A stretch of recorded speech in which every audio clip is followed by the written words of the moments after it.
think that's the appeal of video games, though. There's such a vast variety of choices that you can make that, it's not as stereotypical to be a gamer Hmm. anymore. It's like, people just play games. I mean, gosh, my mom plays video games.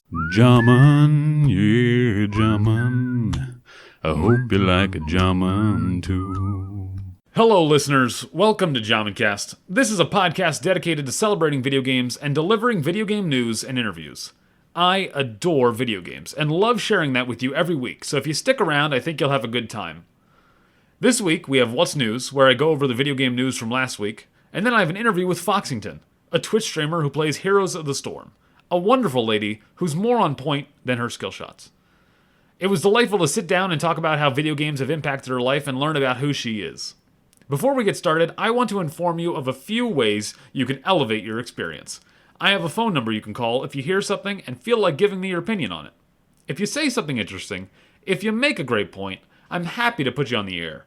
The number you can call to leave your opinion is 949 407 9198. That's 949 407 9198. Also, you can follow me on Twitter, at Jamin the Shaman. You'll know more about what I'm up to and how you can be involved. I'm also on Twitch at twitch.tv/Jamin.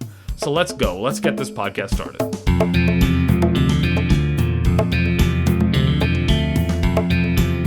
What's news, everyone? Welcome to the Jamencast segment where we talk about the video game news that happened in the last week. The things that I found interesting that I thought were newsworthy.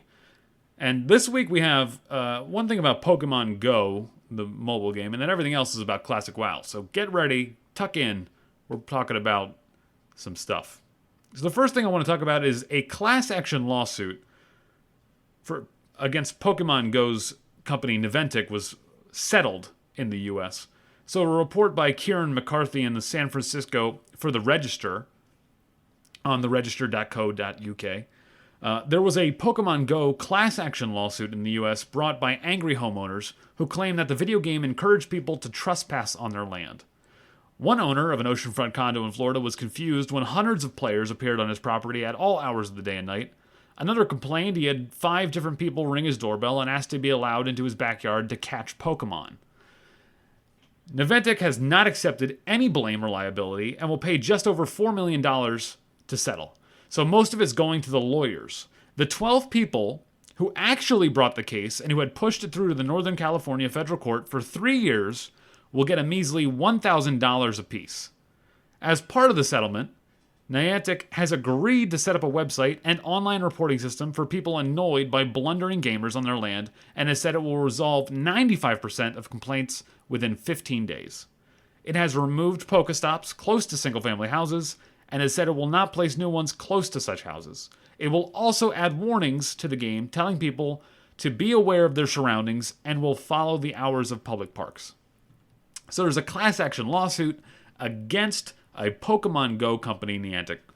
Kind of crazy that the $4 million of that, only $12,000 are going to the people that actually pushed this lawsuit for 3 years.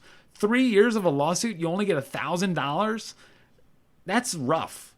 How much money did these lawyers need to be able to... I mean, again, lawyers are working for 3 years, okay, right? These people are not the ones working for 3 years. They're the ones pushing for the lawsuit.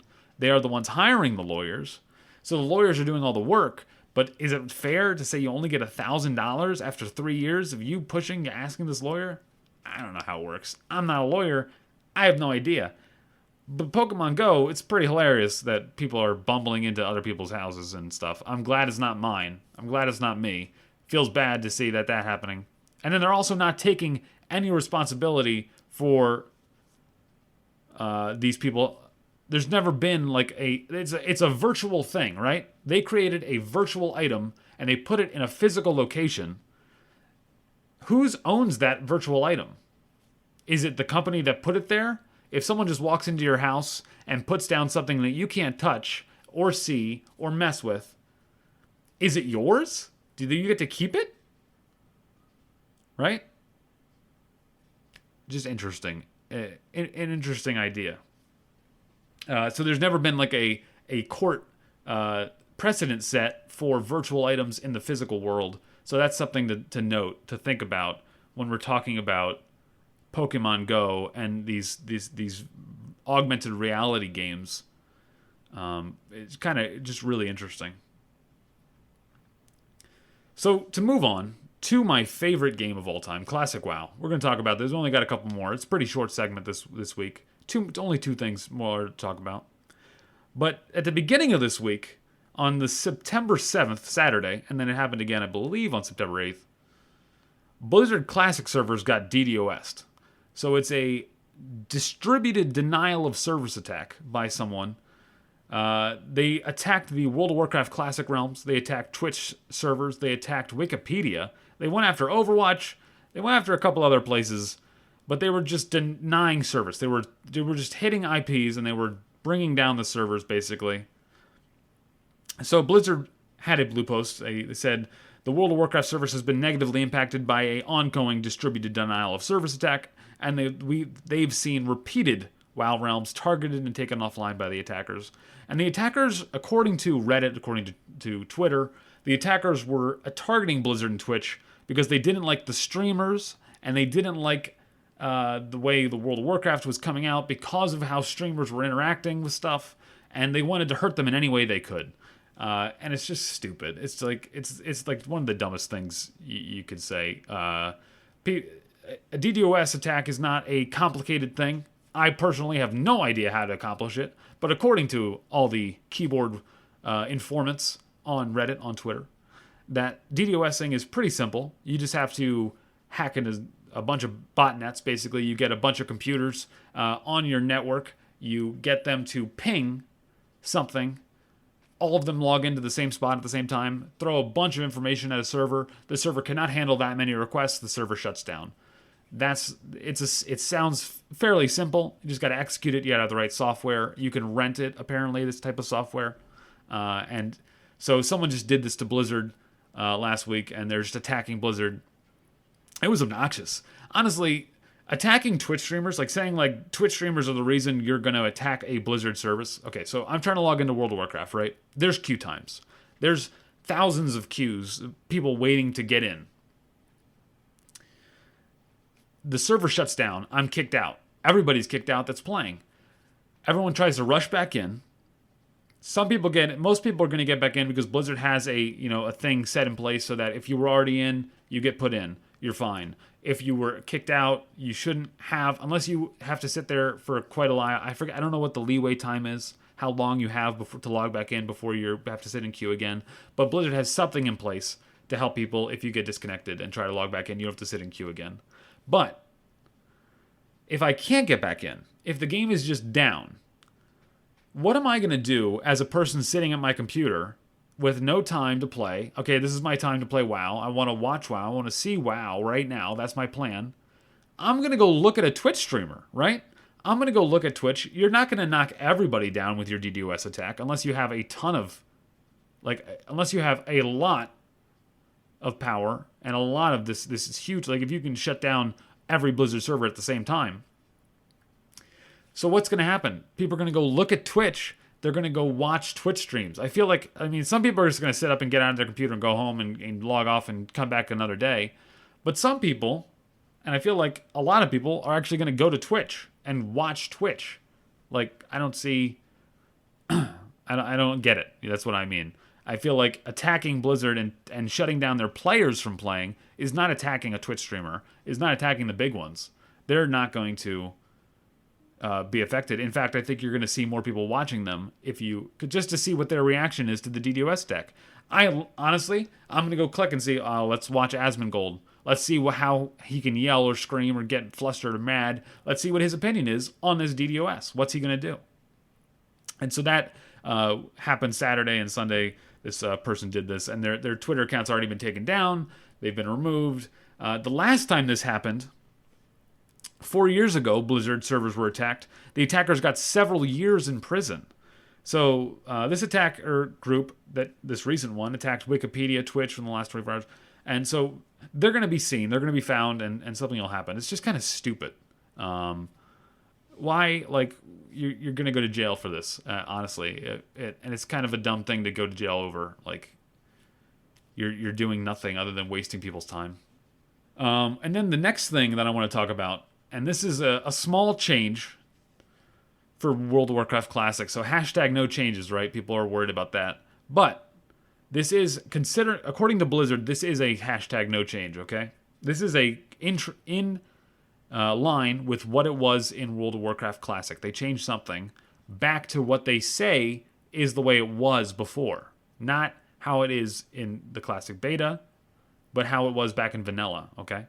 So, a Blizzard Blue post by Agrand on the WoW Classic forums, he's the quality assurance lead, he posted, "We have identified a fix for an issue that was causing demoralizing shout and roar to generate too much threat when applied to multiple enemies. In addition, we've also identified a fix for a separate issue that was causing battle shout and most healing spells, effects, and buffs to incorrectly split the threat they generate between enemies that had members of the buff party on their threat list." So fixing threat, okay? This is making it more difficult for warriors to AoE threat generate. Demo Shout was generating too much threat according to Blizzard. So what they did is they fixed it back to vanilla values, back to the way it used to be. So people are a little upset about this. There's warriors are really upset about this that are playing because they're like, wait, this is difficult now. Like a Demo Shout was the thing to get me all the aggro so then I could attack them. I had my shield spike or I had my Thorn Zara, whatever. As soon as I got them on me, at least with Demo Shout, I could start generating a little bit of threat on all these guys, you know. Not that it was fantastic. It was not the only way to, you could have just used Demo Shout and then they would hold threat forever. That's not what was happening. But it was a thick bit of threat generation that was being used. And to see it drop out, to see the Demo Shout nerfed hurts for warriors. They can feel that. But it's not a nerf according to Blizzard. It's a return to what it was supposed to be that has been bugged for a while.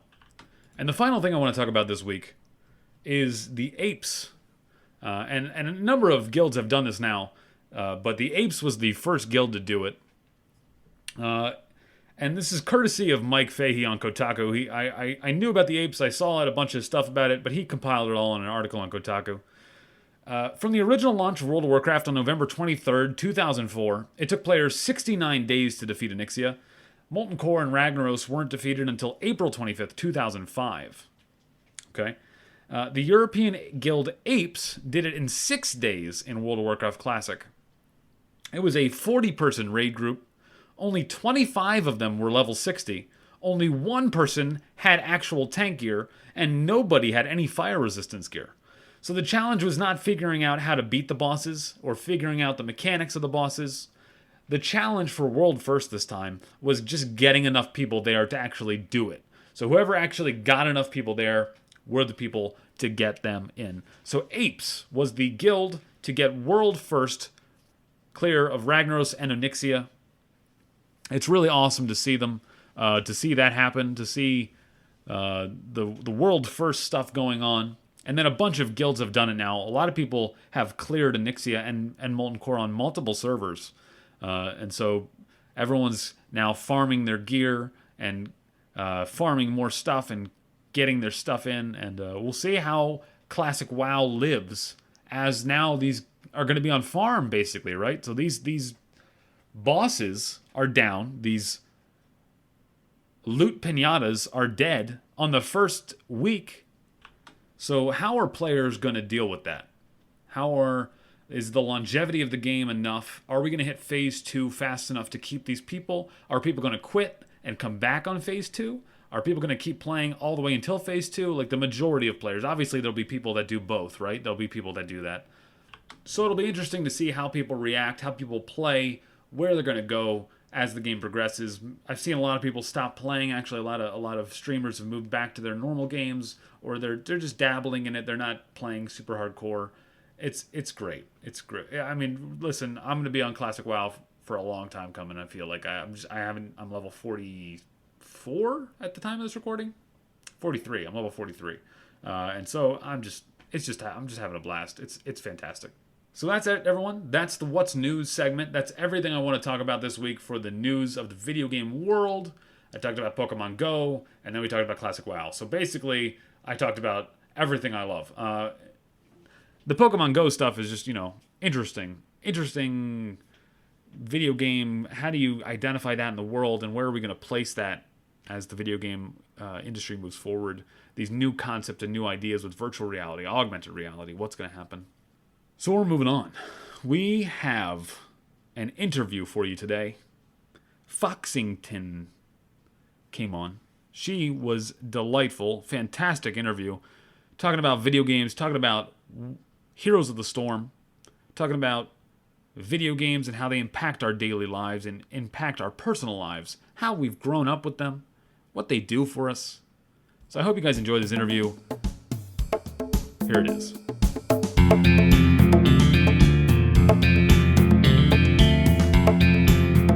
Hello everyone, welcome to another Jamincast interview. I'm joined today by another Twitch streamer. She plays and streams Heroes of the Storm, and I'm happy to have her on and learn how video games have impacted her life. How have you been, Foxington? What's going on? I'm great. Thank you for having me. Yeah, I'm really happy to have you here. I keep calling people refugees from Heroes of the Storm, but you're still playing it, so you're not a refugee. You're still in there fighting the good fight. Not a refugee yet. Not until the servers go down. Not till the servers go down. Okay. How's your bathwater doing? Oh, my bathwater's good. Have you Yes. itemized it yet? Have you sent it out? Yes, we're sending out the first bath is being sent out this week. It's $30 a pop. If you want to Wow. get that exclusive bath water, The hit me first up. one. The first one is $30 a pop. All right. Yes. Okay. That's good to know. So seriously, but though, what was your first game that you ever played that left an impression on you? So, interestingly enough, I wasn't allowed to play video games as a kid growing up. My parents wanted me to do outside stuff or like read books. So, the first game that I ever got to play that was my own was Pokemon Leaf Green, and my mom finally caved and she bought it for me. And as it was my first game that I ever owned, it left a pretty deep impression on me. The Pokemon games have been favorites of mine ever since then. I always buy the games regardless of if I like them or not. Yeah. I just buy them. So definitely Pokemon. Are you looking for the new one on the Switch? Oh, I'm so excited. The Galar region looks amazing. Does it? I haven't seen much other than that it's coming out, and that's Shield and Sword. Is that the correct, right? Yeah, yep. And then did It's you play the Pokemon Pikachu Let's Go? And I did the one for the Switch. Yeah. It was kind of underwhelming, but it was cute. there's a good holdover till the actual one comes out next year, this year, something like that. This year in November, it's coming up. Nice. Yeah, Um, super excited. so what'd you do after Leaf Green? You just kept playing Leaf Green forever? What was your next? How'd you get into PC gaming? Okay, so after I finally got my mom into letting me buy Leaf Green, we kind of slowly eased our way into video games. So I was a Nintendo girl for a very long time. That's kind of what we had. The first console we had was a Wii. And so once I moved away to college, I joined a gaming organization on the college campus, and that is when I got into PC gaming. And I actually met someone there who I started dating, and we built my first PC together. Oh wow, Yeah. that's awesome. Yeah, so that's how I got into PC gaming. So I was pretty brand new to it once I started college, but once I built my own PC, I got really into it. I mean, I played a lot of League of Legends. That's what my previous boyfriend played, so that got me into League, which then got me into HOTS, and it just started the whole shebang. Yeah, that's awesome. League of Legends is such a good game, and then I don't know. I love Heroes of the Storm just because of it's so hard to explain to a League player because you're like telling people, well, it takes away all these things and it makes the game better. And usually when you take things away, it doesn't make the game better. I don't know. It's just really and of course League of Legends is a great game. It's on its own. Nothing. I'm not trying to knock on that. But yeah. What about Heroes is so good for you? Because I honestly, looking at your streaming record, you've played, I think, almost only Heroes. You have like 2 hours in like other games randomly and other things. Why Heroes? What's so great about it? So I started playing League of Legends and I ran into a lot of toxicity there. And I kind of kept playing the game because that's where my friends were. And just after kind of like the buildup of all the toxicity of the game and people just saying really mean things to me or to my friends, I was like, I love MOBAs and I love the gameplay, but I really hate this community. And I had a close friend at the time that was like, why don't you try Heroes of the Storm? It's a MOBA, but the community is a lot better and the gameplay is a little bit more scaled down. And I was like, okay. I was taking League of Legends really seriously, and I was like, I can take a step back and I can just play Heroes of the Storm on a casual level and just have fun and have a good community. And once I started playing Heroes of the Storm, I quit League of Legends. I haven't been back since 2017. Yeah. I haven't played a League game since then. And it was the community that really got me. I mean, I made so many new friends and the little bit of toxicity here and there, the little bit of flame that you got was nothing like what I was getting in League of Legends. And that's what sold it for me. And I've been a hot streamer ever since. Yeah. When did you start streaming? So I dabbled in a little bit of streaming in 2016. I had maybe like one or two streams. I never had a schedule. And then when I was getting ready to graduate from college, I decided that I wasn't in a lot of college classes. I was doing an internship and I had a lot of time on my hands. And it was either pick up another part-time job or start streaming. And I was like, you know what? Let's just do it. Let's just see what happens. I mean, I've always been watching streams on Twitch. I was super inspired by Lily Pichu and Pokimane, which are Mm-hmm. two of my favorite streamers. And it was just like, you know what? Let's just try. Let's just do it. And so it was around last year in June or July is when I first started and I gave myself a schedule and I told myself, we're going to stream 5 days a week and we're going to try to do 3 to 4 hours and we're going to start at 4:30. Um, and I just stuck to it since then and I really love it. I mean, I've met so many people both in the HOTS community and outside of the HOTS community. I made so many new friends and here I am on a podcast. Like who would have thought? Yeah. Well, yeah. Thank you. I mean, okay. Maybe I don't love my own podcast enough, but you're thank you for being here. Whenever I'm excited to have you on more than I'm like, well, you're welcome for being here. Thank you. I'm like, oh, she's coming. Sweet. This is awesome. I got someone else on. It's great.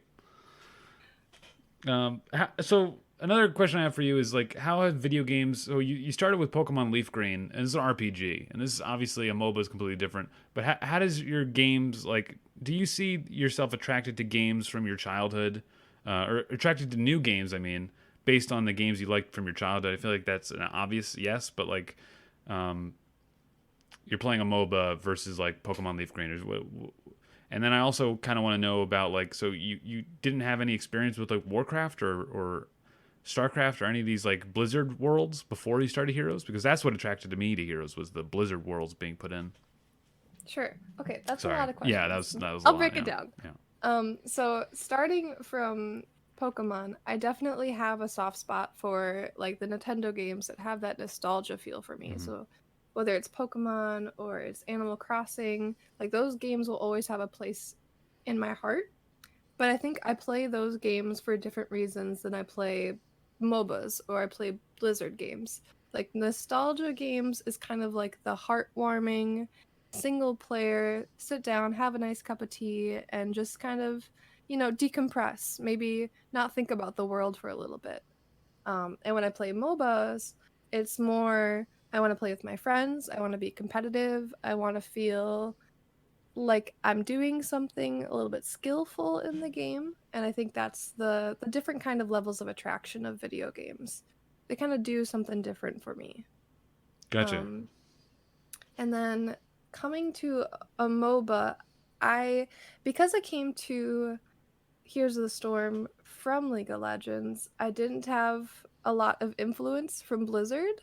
I had played World of Warcraft a very little bit when Mists of Pandaria came out. That was when I was in high school. Mm-hmm. And that was just because my friends were like, "Hey, this really cool game just got an expansion pack. Like, we'll buy you a subscription if you play with us." And I was like, "Okay, if Yeah. it's for free, it's for me. Like, I'll try it out." Yeah. Um, and it was really cool, but I'm kind of a person that when I go to play a video game, I kind of go all in. So I kind of all in on World of Warcraft, Mm-hmm. and that wasn't good for a high schooler at the time. Yeah. So when my subscription ended, I stepped back and I never really got back into WoW. Um, but after playing Here's the Storm, I dabbled in a little bit of Hearthstone. I played Diablo 3, really good game. I own StarCraft, but I've never played it. So I'm kind of not your average Blizzard person. I have a lot of love and respect for Blizzard, but Mm-hmm. I don't have that nostalgia that I have for the Nintendo classics that I have for Blizzard. Okay. It's funny your story about going all in on WoW. Like, it just reminded me of, for me, I gave my authenticator back years ago when they had the physical one still. I gave it to my mother and I told her never give this back to me. I said no, I can't play WoW anymore. I don't ever give this back. She had no idea what it was or like how Right. it worked, and I think like 10 years later I called Blizzard and got them to remove the authenticator from the account. It was pretty easy actually, but yeah, I have no idea I where that think went. you had the solid. It was like kind of like a little baby USB, wasn't it? Yeah, The authenticator. yeah, it Oh had my Illidan gosh, on it that's so and it good. was like green. I think I can't really remember. It's been so long. Cute. Hmm. I wonder if your mom still has it. No, no way. She threw it out. I'm sure immediately. She's like, "Why is he giving me this garbage?" But yeah. Thanks, So mom. let's talk about heroes. What's your favorite character role to play, and is it Anna, and why? um, so I am a support main. Okay. I play a lot of Ana. I've almost hit 400 games lifetime with her, which is a lot for me. Um, but I don't love playing her, which sounds really bad. Oh. But I'm kind of Ana'd out. Like Ana has a lot of play potential and she's a really good healer and she can set up a lot of really good plays. Hmm. But as a solo queue healer, that requires me to have a lot of dependence on my teammates. And sometimes, you throw a nano on someone or you hit a really good sleep and no one follows up. And so that's like half of your kit that you just threw at someone for no reason. Hmm. And so when I solo queue, I like playing supports that I feel are a little bit safer than Ana, and require maybe not like the highest level plays from my teammates. But when I play with my friends, I play Ana because I can trust them. Yeah. So Anna's incredible. She's got this such high skill. Also, though, you have to be like on your game constantly while you're playing her. You can't like look at stream chat and talk to them like constantly. that's true, and I try to do that a lot. I try to be really interactive with my chat, and that can be really hard when you're playing Ana or playing someone that's a lot more intense. Hmm. I try. I think right now I'm playing a lot of Ariel. Ariel got a bunch of buffs, and my chat keeps telling me that Ariel's not good, but I don't listen to chat because they don't know what they're talking about. No, I'm kidding. But Ariel's really good, and she can make a lot of plays without it being too costly to her kit. So I'm playing a lot of her. I wouldn't say she's my favorite, but I do favor her. I'm not gonna name anyone my favorite because I'm Yeah. so wishy-washy. I go from different heroes all the time. So Yeah, you can always change. It's all good. Like, and the meta shifts and your personal meta shifts. Yeah. right. I know at some time I was playing like Uther. I was like, Uther's the best. Only Uther. And then you fight like a Lunara and you're like, okay, this character's not that great. You're like, never mind. Yeah. They're seeing a lot more Uther games lately. Uther main tank is coming back, and it's kind of Again? How terrifying. many times? How Yes. many times is this tank thing gonna happen? Yeah, I Stop don't trying to know. make Uther tank a thing. God, come on, world. Like, yeah. Right. How's Kira playing out, and how do you feel about new Nexus heroes? Oh my gosh. Kira when she came out, I was dead set that she was garbage. Hmm. Like I I was just queuing up in ranked, and of course, people were trying to learn to play her in ranked, which never do that if you play HOTS. Please spare your teammates. Um, so I was seeing Kira on the first day. People were just learning her, and it was bad. Like she had no influence on the game at all. She had no push potential. She had very low damage. And I was like, this I don't know why they made her. Like she's garbage. And then, like three or 4 days into her being released, people started getting better with her. Mm-hmm. And then she was broken. She went from being absolute garbage to being broken. And I was like, this is insane. I had one of my really good friends play her, and she has an ability at 20 where she can just keep casting her abilities if she gets a kill. And so she can just keep ulting. She can just keep ulting down the lane, and it was insane. It's still insane. And so she got some a little bit of changes, but I still think that she's still ban worthy and she's still pick worthy. I tried playing her once. It's 200 IQ. I can't play her. She's very difficult. Um, but I enjoy her kit. As for her being a Nexus hero, I don't really know how I feel about them. I think that HOTS was kind of a game where they pulled from other games, and that was the interesting part of it. Mm-hmm. It's kind of like Super Smash, where all the characters come from other games. And if Super Smash made like a Super Smash character, it would be kind of weird. Mm-hmm. And it's kind of weird for me that they're making Nexus heroes. I understand like making your own universe and creating heroes that come specifically from that universe. But I think that a lot of the appeal is being able to play HOTS and be like, I love Sylvanas. I love her character. I love everything she did. Even when she burned down that really big tree and killed all those people, I Mm-hmm. still love her. And I want to play her, and I can play her in HOTS. And I think that that's the appeal of a lot of these heroes. And when it comes to Orphea or Kira, it's like I don't really know who they are. Like they're good heroes, but they don't have that story to them, like Mm-hmm. that authentic Blizzard lore. Yeah, the draw. It feels like you wasted. Not that they're not bad heroes or they have a bad story. They literally are just like you spent time on this instead of time on someone else that we know and love already. Right. And I think that the community has been asking for so many other heroes from other games that they want to see in HOTS, and it just kind of feels like it's fallen, to the back burner, where it's just like, you made this really cool hero, but instead of doing that, you could have used that kit or something like that kit that you created on a hero that we really wanted. And Mm-hmm.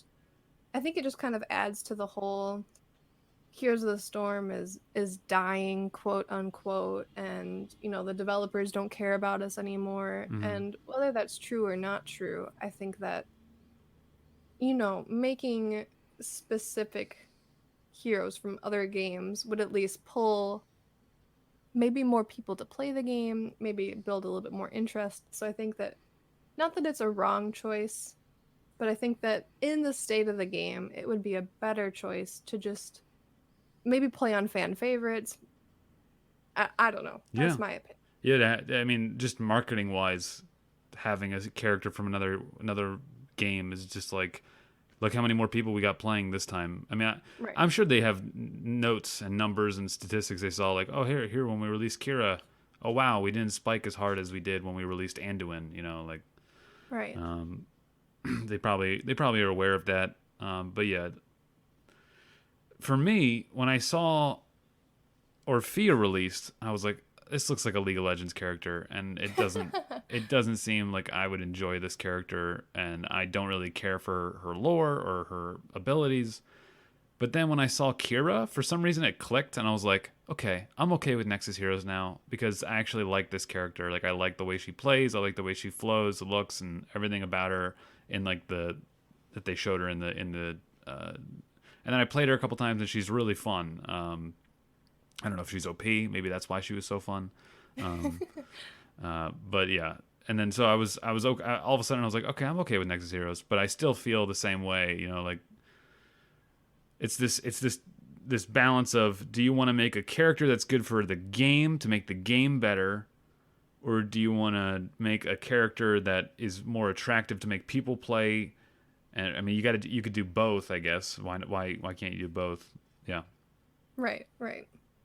Well, I think you have to touch on, the stylistics too. Like, Kira looks like she could fit into maybe somewhere in the Blizzard universe. While Orphea, she does look very League of Legends. When she first came out, she looked really anime to me. Like the kind of like a little smaller, childish, Hmm. really cute face, white hair, big eyes. It kind of seemed like they were like you wouldn't see that in a normal Blizzard game, right? Like that stylistic look just doesn't seem like it meshed into it. Hmm. So I think that's why she stands out so much to me. Is just she kind of feels like she doesn't belong. But then again, we have the Lost Vikings that doesn't really belong either unless you played those games. So I suppose stylistics are kind of out of the window. Yeah. I mean, yeah. You can do really anything because I mean, you got Murky and the Vikings, and yeah. I think that also another thing about Heroes, and this is just going off on Heroes, is that uh, I really liked the unique characters like Murky and Abathur and the Lost Vikings because I can't play those in other games. I can't play those types of characters in League. While Kira, or not Kira, but Orphea is someone I could totally play in League. Like I don't feel like I'm Mm, playing a character that's unique or different from anything I've ever played before. right. It doesn't give me a reason to play Heroes now because I can play. I could just go play League and play whatever character with the spell. Then that my next auto attack now does more damage, kind of thing. Hmm. Hmm. Yeah, I understand that. Do you still play League of Legends? I have not played League since I think the last time I played, and so for anyone who actually plays League and knows the patches, the last time I played was right before they changed Nunu, and Nunu got changed like I don't know how long, it was like a year or something ago, but I used to play Nunu. Oh, I would go back and play Nunu Jungle because all I had to do was eat things, and I didn't have to really try, and like I didn't really know the meta or what items to build, so I would just play the simplest character I possibly could, and just ask people like, well, okay, what is this? What item should I buy now? Okay, great, got it, and then just run in and throw snowballs at people, and it was fine. But then they changed Nunu, and now when I go back, I'm like, oh, I don't know who to play now because I don't know how anyone works, right. or what items to buy and all that. So I haven't played League in quite a while. I play Heroes more often than that, and Classic WoW is just like the only thing I play right now. So Yeah.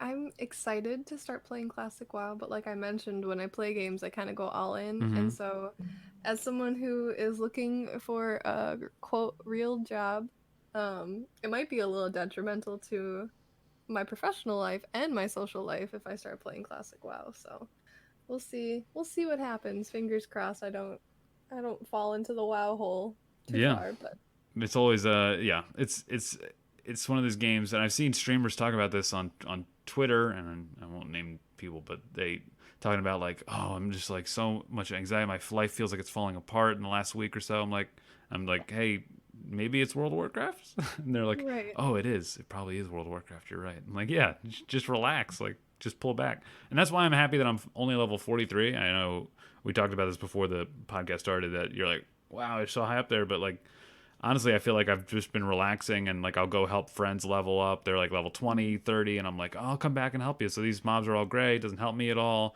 Like I'm just like totally like, let's just chill. Let's just have fun and enjoy the game. And because if I get to 60, what am I going to do at 60? I'm going to sit there and wait for my friends. True. So it's been good. Are there any characters or heroes you want to see added to the Nexus to Heroes of the Storm? Because Oh, that's a hard one. I really like Diablo like characters, and I've only played Diablo 3, but Leah, who is Deckard Cain's granddaughter, mm-hmm. if you played Diablo, I don't want to like be like, oh, spoilers, No, you're good. but It's been out okay, for so long. Unless you haven't okay. played on the Switch version, which has been only been out for so long. Come on. um, so Leah is Deckard Cain's granddaughter, and in the start of Diablo, she is kind of allied with you, but then as the Mm-hmm. storyline progresses, she discovers more about her mother, who is not allied with you, who is deceased. And so she has this really interesting character that kind of goes from being very not neutral, good-sided to being very evil. And I think that dynamic, that character dynamic would be really interesting to implement into Heroes. I think that she would be a good mage style um hero. I think she could fill a lot of roles that we don't currently have. She could maybe be a little supporty. And I like her design in Diablo 3, and I think she would look good So on the you want Nexus. her to change as the game progresses, like start off on a certain role, and then by the end of the game you could be an assassin or something, or is that what you? Maybe something like with Varian. Varian's the only multi-class Mm-hmm. hero where maybe she could make choices that could make her either good or evil, and have that kind of dictate her play style or her talent trees and choices. Mm-hmm. Plus, she would have a lot of different voice line interactions with the Diablo characters that are always there, which are always very entertaining when you get a voice line interaction in game. So, Yeah, I would love to see Deckard talking to her. Just Leia, whatever it is. It's so good. That's such a good voice actor. Just Deckard Cain, I love. Um, yes, I love his voice too. so we got Pokemon coming out soon ish. Are there any other games coming out in the future that you're looking forward to? So the Pokemon game is a big one. I'm super excited for that. Mm. But we also have Legend of Zelda: Link's Awakening, which is Oh. coming out soon. That game looks amazing. If Mm-hmm. you've seen the animation style for it, it's a top-down bird's eye view, and I don't want to say Play-Doh, but it kind of looks like Play-Doh, kind of in like a cutesy Mm-hmm. doll kind of environment. And I love the Legend of Zelda games. I think it's an amazing franchise. But this style we've never really seen before, and so I think it's really cool to see a game kind of evolve and make changes so late in the game. The Legend of Zelda games have been out for longer than I've been alive. Mm-hmm. Um, it's a franchise that they have a very distinguished look, and it's very interesting to see them kind of step away from that. So I'm excited for the game. It looks amazing. Probably gonna play the heck out of it. Mm-hmm. Hopefully get a capture card so I can play it on stream, but we'll see. Yeah, it Um, looks great. yeah, it's beautiful. The Legend of Zelda games are amazing. They're all masterpieces in their own right. So I'm excited to play another one. But the big game that I'm excited for, I'm just gonna mention Nintendo games, is Animal Crossing. I love the Animal Crossing franchise, and we were supposed to get it in 2019, and then we had a Nintendo Direct about how it's being moved back, and so we're not gonna get it into 2020. I think it's in March. But I am so hyped. It looks so amazing. I love Animal Crossing Do you? games. I'm so Okay. excited. Animal Crossing is one of those games that I see it and I'm like, that looks fun. That looks like a fun game, but I've never bought it and actually sat down and played it. I'm always like, soon, because it's one again. I feel like it's one of those games that you have to go in on. Like you have to like play and like it's kind of like The Sims or not, I don't know about World of Warcraft, but I don't know. Maybe I'm wrong, but the game looks like one of those games where I want to put a lot of time into it in order to enjoy it even more. Yeah, I think that the game, at least the previous games, are ones where you really have to build up like your bells, which is your money, your environment, your house, your relationships to really have an impact on the game. When you first start playing the game, it's very much like a desolate town, and you kind of have to build up that desolate town to make it not more playable, but more interesting. Mm-hmm. So I can understand like that little bit of apprehension where it's like, okay, maybe I don't want to, dedicate 100+ hours into this, which I get. But then me, on the other hand, I'm ready to go all in. I'm Yeah, ready to know life it. So yeah. Well, great. The games, yeah. I mean, whatever game it is, it's video games have a way of just being amazing and fantastic. And honestly, that's the whole point of the podcast and streaming and just talking to people. And in my day job, I talk about video like. I get not made fun of, but my coworkers will laugh at me like, "Oh, are you talking to someone about video games again?" I'm like, "What? Huh? What's that?" I'm like, "Listen, they're out there. You guys just don't understand." Um, when WoW launched, I was talking to like every customer and be like, so you got any plans this week? You doing anything fun? Trying to get them to talk about WoW. Nobody, and all my coworkers were laughing at me, and I was like, all right, I was like, listen, guys, 1.2 million people were watching on Twitch, okay? 1.2 million. They have to be at least 1 or 2 people that come into the store that will talk about it. Right. But they were all at home playing WoW, so none of them came in. But it's all good. Very true. Yeah. Very true. I think that's the appeal of video games, though. There's such a vast variety of choices that you can make that, it's not as stereotypical to be a gamer anymore. It's like, people just play games. I mean, gosh, my mom plays video games, and she used to be so against video games when we first started, and now she plays mobile games, and she plays browser games, but that's still, those are still video games, and that's still quote unquote gaming. And I think that's the amazing thing of how far we've come in the gaming industry and just the community in general. Is we went from a very small group of nerdy individuals to now, there's millions of people out there watching other people play games. And I think that says a lot for the progress of the community in general. Like, being a gamer doesn't mean what it used to mean, and I think it's a lot more wholesome in a way. And I don't know, I think there still are a lot of stereotypes and generalizations about people who play video games, but I think that the community in a whole is coming to a better light. And I think that, maybe if more people played video games, they'd understand, and they found a game that they really liked, because there really is a game out there for everyone. I mean, there really is. It's 2019. Like, you can date pigeons. Like, you're gonna find something you like. Yeah. I've had people on, and they'll tell me about a video game, and I'm like, I've never heard of that game before, and I'm just like, blows my mind, because I realize like how big video gaming is. Like, it's impossible to know every game that ever came out and like be like, oh yeah, I remember, and I know that one, yeah. So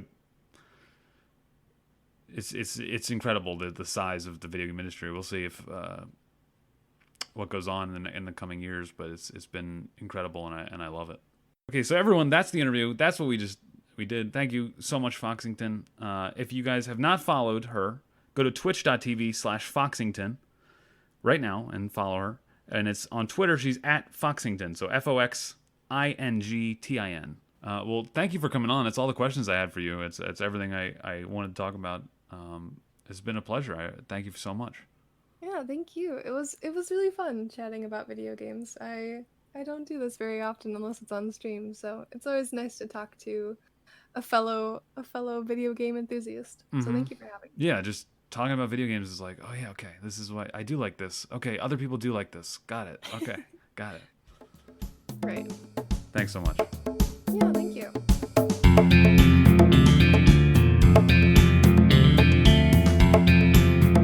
That's the podcast. I hope you enjoyed listening to Foxington's interview. I've always loved talking to Heroes of the Storm streamers, talking about video games, talking about things that make me happy. That game was my one and only for quite a while, Heroes of the Storm. And anyone that enjoys that game, it's amazing to have them on. That's everything I have for you right now. I hope you stick around, because there's always more stuff coming down the pipe. I hope you have a great night, have a great life, and have a great morning.